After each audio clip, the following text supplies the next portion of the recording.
Hello guys, ഇതിനു മുമ്പിട്ട് ഞാനൊരു video ഇട്ടിട്ടുണ്ടായിരുന്നേ. ഞങ്ങളുടെ നാടും നാട്ടിൻപുറത്തെ കാഴ്ചകളും അമ്പലങ്ങളും പള്ളികളും എല്ലാം ചേരുന്ന ഒരു മനോഹരമായ ഒരു നാടാണ് എൻ്റേത്. ആ നാട്ടിൻപുറത്തെ കാഴ്ചകളെല്ലാം അടങ്ങുന്ന ഒരു വീഡിയോ ഇതിനു മുമ്പിട്ട് ഇട്ടിട്ടുണ്ടായിരുന്നു. അത് കാണാത്തവർ ആ വീഡിയോ കണ്ടിട്ട് ഈ വീഡിയോ കാണണം. അതിൻ്റെ ബാക്കി കണ്ടിന്യൂഷൻ പാർട്ടാണ്. എന്നാൽ പിന്നെ welcome back to my YouTube channel tales of Hima. Okay guys, അങ്ങനെ ഞങ്ങളുടെ പ്രോ ഡ്രൈവറിനെ മാറ്റി എനിക്കൊരു ധീരതയുടെ അവാർഡൊക്കെ തരണം കേട്ടോ. ഞങ്ങൾ സ്കൂട്ടി മാറ്റി നേരെ കാറിലോട്ട് പോവാം. പറ ജിൻസി, എന്തുകൊണ്ട്? എൻ്റെ പ്രോ ഡ്രൈവറിന്റെ അതീവ ഡ്രൈവിംഗ് സ്കില്ല് കാരണം ജീവനിൽ കൊതി ഉണ്ടായതുകൊണ്ട് ഞാൻ സ്കൂട്ടി എക്സ്ചേഞ്ച് ചെയ്ത് പുള്ളിക്കാരി ക്യാമറ എടുത്തിട്ട് നേരെ കാർ എടുത്തു. ഇപ്പൊ ഞങ്ങൾ അങ്ങോട്ട് പോവാണ്. ഇത് ഞങ്ങൾ വേറെ ഡയറക്ഷനിലോട്ട് പോവാ. 2 കിലോമീറ്ററിനകത്ത് തന്നെ ഉള്ളതാണ് ഇതെല്ലാം. ഇത് ഒരു ഡയറക്ഷനാണ്, ലെഫ്റ്റ് സൈഡിലോട്ട് പോയി. ഇനി ഞങ്ങൾ റൈറ്റ് സൈഡിലോട്ട് പോവാം. ഇനി നമ്മൾ പോകുന്നതെന്ന് പറഞ്ഞു കഴിഞ്ഞാൽ ഇവിടെ അടുത്തുള്ള ഒരു ചെറുവല്ലൂർ പള്ളിയാണ്, കത്തോലിക്ക പള്ളിയാണ്. അത് ഇവിടെ അടുത്ത് എനിക്ക് തോന്നുന്നൊരു 800 മീറ്റർ ഡിസ്റ്റൻസേ ഉള്ളൂ അത്. അപ്പൊ നമുക്കിനി ആ പള്ളിയിൽ പോയി ചെന്ന് കാണാം. ഏകദേശം ഒരു 50 വർഷത്തോളം പഴക്കമുള്ള ഒരു പള്ളിയാണിത്. ചെറുവല്ലൂർ കത്തോലിക്ക പള്ളി എന്നാണ് ഞങ്ങൾ വിളിക്കുന്നത്. പണ്ട് ഇങ്ങനത്തുള്ളൊരു പള്ളിയല്ലായിരുന്നു, ചെറിയൊരു ഓടിട്ടൊരു പള്ളിയായിരുന്നു. പിന്നീട് ആൾക്കാരുടെ അവൈലബിലിറ്റി അനുസരിച്ച് അവരെ പള്ളി പുതുക്കി ഇപ്പോഴും കാണുന്ന ഒരു രീതിക്ക് ആക്കിയെടുത്തു. നല്ല രീതിയിൽ അവർ നീറ്റായിട്ടാണ് സംരക്ഷിച്ചു പോകുന്നത്. ഞങ്ങൾക്ക് ഈ പള്ളിയായിട്ടുള്ള ബന്ധം എന്താണെന്ന് വെച്ച് കഴിഞ്ഞാൽ OVVs നടക്കുമ്പോൾ ഞങ്ങൾ ഇവിടെ വരാറുണ്ട്, റാസ നടക്കുമ്പോൾ വരാറുണ്ട്, ആകാശ ദീപക്കാഴ്ച കാണാൻ വേണ്ടി വരാറുണ്ട്. പിന്നീട് ഒരു 500 മീറ്റർ ഡിസ്റ്റൻസിനുള്ളിൽ തന്നെ അടുത്തൊരു കത്തോലിക്ക പള്ളിയുണ്ട്. ഇത് ലാറ്റിൻ കത്തോലിക്ക പള്ളിയാണ്. ഇവിടെ പണ്ട് തൊട്ടേ ഉള്ളൊരു പള്ളിയാണിത്. പണ്ട് ഏതോ ഒരു മിഷണറി ആയിട്ടുള്ള ഒരു ആംഗ്ലോ ഇന്ത്യൻ അദ്ദേഹം ഇവിടെ വന്നിട്ട് സ്ഥാപിച്ചുള്ളൊരു പള്ളിയാണിത്. പണ്ട് ഇവിടെ മെഡിക്കൽ ക്യാമ്പുകളൊക്കെ നടക്കുമായിരുന്നു, പിന്നെ ചാരിറ്റി നടക്കുമായിരുന്നു. പലയിടത്തുനിന്നും മിഷണറിമാരും സിസ്റ്റേഴ്സ്മാരും എല്ലാം ഇവിടെ വന്നിട്ട് പബ്ലിക്കിൻ്റെ ഇടയിൽ നല്ല രീതിയിൽ അവർ സപ്പോർട്ട് ചെയ്ത് നടത്തുന്ന ഒരു പള്ളിയായിരുന്നു ഇത്. ഇപ്പോഴത്തെ കാര്യം എനിക്കറിയില്ല.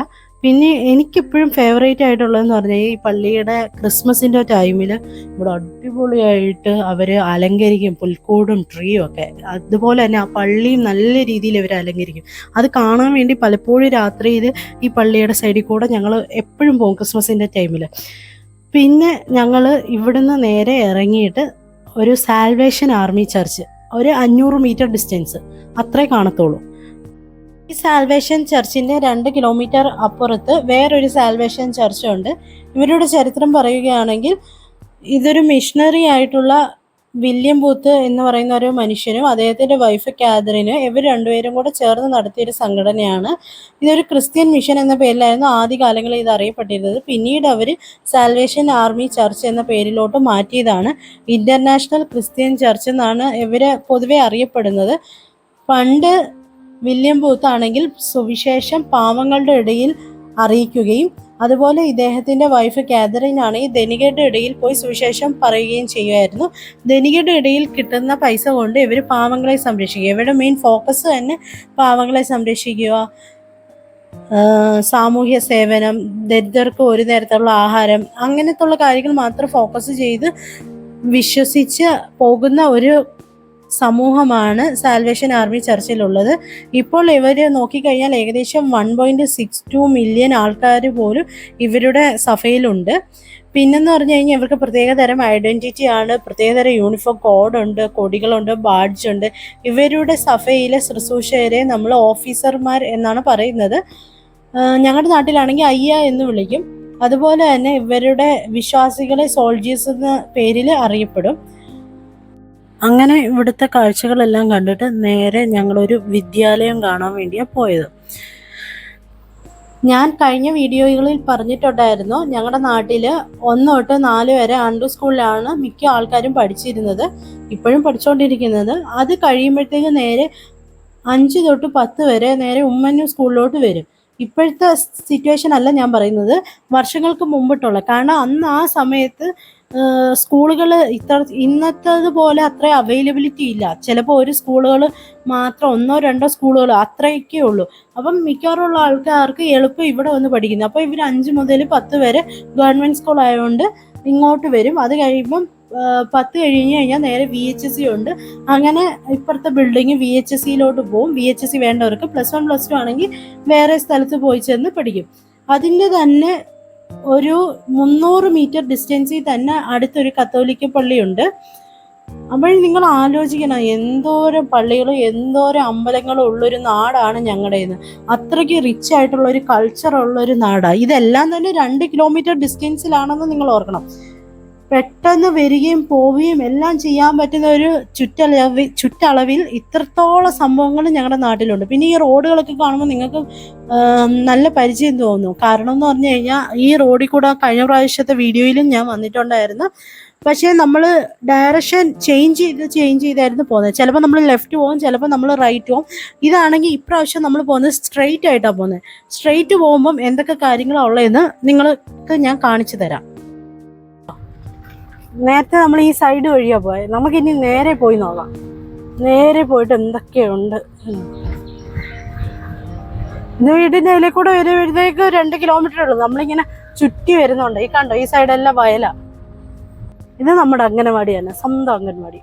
2 അംഗൻവാടി ഉണ്ട് നമ്മൾക്ക്. നമ്മുടെ ആൾക്കാരെല്ലാം അവിടെ, ഞാൻ ആദ്യം കാണിച്ചില്ല, ആ അംഗനവാടി പോവും. പിന്നെ ബാക്കിയുള്ളവർ ഈ സൈഡിലുള്ളവരെല്ലാം ഇവിടുത്തെ അംഗനവാടി വരും. നമ്മളിനി ഒരു ഗ്രൗണ്ടാണ് പോകുന്നത്. ഗ്രൗണ്ട് ഇതും ഫേമസ് ആയിട്ടുള്ളൊരു ഗ്രൗണ്ടാണ്. ഭരണിക്കാമുകൾ എന്നാണ് ഈ സ്ഥലത്തിൻ്റെ പേര്. ഈ ഗ്രൗണ്ടിൽ തന്നെ കഴിഞ്ഞ 2 വർഷത്തിന് മുമ്പിട്ടൊരു ന്യൂ ഇയർ DJ പാർട്ടി വരെ നടത്തിയിട്ടുണ്ടായിരുന്നു. പിന്നീട് ഇതിൻ്റെ ലെഫ്റ്റ് സൈഡിലാണ് അമ്പലം ഉള്ളത്. ഭരണിക്കാമുകൾ ക്ഷേത്രം എന്നാണ് പറയുന്നത്. ഇത് പണ്ട് ക്ഷേത്രമല്ലായിരുന്നു, ഒരു സർപ്പക്കാവായിരുന്നു. പിന്നീട് ആൾക്കാരെല്ലാവരും കൂടെ ചേർന്ന് സർപ്പക്കാവ് വെട്ടി അമ്പലം പോലെ ആക്കി ഇപ്പം കാണുന്ന ഒരു സ്ട്രക്ചറിൽ കൊണ്ടുവന്നു. കാവായിരുന്നു ശരിക്കും ഇത് പറയുന്നത്. പിന്നെ ഇവിടെ മെയിനായിട്ട് ആലിൻ്റെ ഒരു വലിയൊരു വൃക്ഷമുണ്ട്. അതിന് ചുറ്റും അവർ കെട്ടിയെടുത്ത് നമുക്ക് അവിടെ പോയി ഇരിക്കുന്ന ഒരു രീതിയിലാക്കി. പിന്നെന്ന് പറഞ്ഞു കഴിഞ്ഞാൽ നല്ല രീതിയിലാണ് ഇതിൻ്റെ അമ്പലത്തിൻ്റെ സ്ട്രക്ചർ എല്ലാം, ദേവികളുടെ ഫോട്ടോസ് എല്ലാം ഇങ്ങനെ വെച്ചിട്ടുണ്ട്. പിന്നെ ഇതിനും ഒരു ചരിത്രം ഉണ്ടെന്ന് പറഞ്ഞു കഴിഞ്ഞാൽ എളമാട്, കടയ്ക്കൽ, അറയ്ക്കൽ ഈ 3 അമ്പലത്തിലെ ദേവിമാര് സഹോദരിമാരായിരുന്നു. അപ്പം എളമാട്ടമ്മയാണെങ്കിൽ വരുന്ന സമയത്ത് ഈ ആലിൻ്റെ ചുവട്ടിൽ വിശ്രമിക്കുകയും പിന്നീട് എളമാട്ട് അമ്പലത്തിലോട്ട് ആ ദേവി പോകുമെന്നാണ് വിശ്വാസം. ആഴ്ചയിൽ ഒരു 2 വട്ടം ഈ അമ്പലത്തിൽ വായനയുണ്ട്. ഇതിനകത്ത് ചെറിയൊരു ദേവി വിഗ്രഹം പോലെ അകത്ത് വെച്ചിട്ടുണ്ട്. അതിനകത്താണ് ആൾക്കാർ വന്ന് പ്രാർത്ഥിക്കുകയും ആരാധിക്കുകയും ചെയ്യുന്നത്. അവിടുന്ന് ഞങ്ങൾ നേരെ ഒരു മുസ്ലിം പള്ളിയിലോട്ട് പോയി. എല്ലാ ദിവസവും രാവിലെ 5 മണിക്കും അതുപോലെ തന്നെ വൈകിട്ട് 6 മണിക്കും ഈ പള്ളിയിൽ നിന്ന് ബാങ്ക് വിളി കേൾക്കാൻ പറ്റുന്നതാണ്. എൻ്റെ വീട്ടിൽ നിന്ന് ഏകദേശം ഒരു 1.5 കിലോമീറ്റർ ഡിസ്റ്റൻസേ ഉള്ളൂ ഈ മുസ്ലിം പള്ളിയായിട്ട്. പക്ഷെ നമ്മൾ ഈ കറങ്ങി വരുന്നതുകൊണ്ടാണ് നല്ല ദൂരം തോന്നിക്കുന്നത്. പിന്നെ നബിദിനത്തിലും റംസാന്, ഈദ് ഇങ്ങനത്തുള്ള ദിവസത്തിലാണ് ഈ പള്ളിയിൽ ഭയങ്കര രീതിയിലുള്ള ആഘോഷങ്ങളാണ്. പിന്നെ ബൈക്ക് റാലികളൊക്കെ ഉണ്ട് ആ ടൈമിൽ. പിന്നെ സ്ത്രീകൾക്ക് ഈ പള്ളിയിലോട്ട് കയറാൻ പറ്റാത്തതുകൊണ്ടാണ് ഞാനാണെങ്കിൽ വീഡിയോസ് അകത്ത് കയറി എടുക്കാനത്. പുറത്തു നിന്ന് തന്നെ ഫൂട്ടേജ് എല്ലാം എടുത്തു കഴിഞ്ഞിട്ട് പിന്നെ അടുത്ത ലൊക്കേഷനിലോട്ട് പോയതാണ്. നിങ്ങൾക്ക് ഇപ്പോൾ ഈ ലൊക്കേഷൻസ് ഒക്കെ കണ്ടപ്പം കഴിഞ്ഞ വീഡിയോസൊക്കെ കണ്ടുകൊണ്ടിരിക്കുന്നവർക്ക് മനസ്സിലാവും നമ്മൾ വീണ്ടും പഴയ റോഡിൽ തന്നെ എത്തി. ഇനിയിപ്പോൾ ഞങ്ങളിനി 2 ലൊക്കേഷനിലും കൂടെ പോകും. അതും കൂടെ കഴിയുമ്പോഴത്തേക്ക് ഈ സീരീസ് അവസാനിക്കുന്നതായിരിക്കും. അതിൻ്റെ വീഡിയോ ഉടനെ തന്നെ ഉണ്ടാവും. ഈ ബാക്കിയുള്ള 2 വീഡിയോ കണ്ടതിന് താങ്ക് യു സോ മച്ച്. ഇനി എൻ്റെ അടുത്ത വീഡിയോസും കാണണം, ഷെയർ ചെയ്യണം, സബ്സ്ക്രൈബ് ചെയ്യണം. പിന്നെ വേറെ വിശേഷമൊന്നുമില്ല. എല്ലാവർക്കും താങ്ക് യു സോ മച്ച്. എന്നാൽ പിന്നെ ഓക്കെ, ബൈ.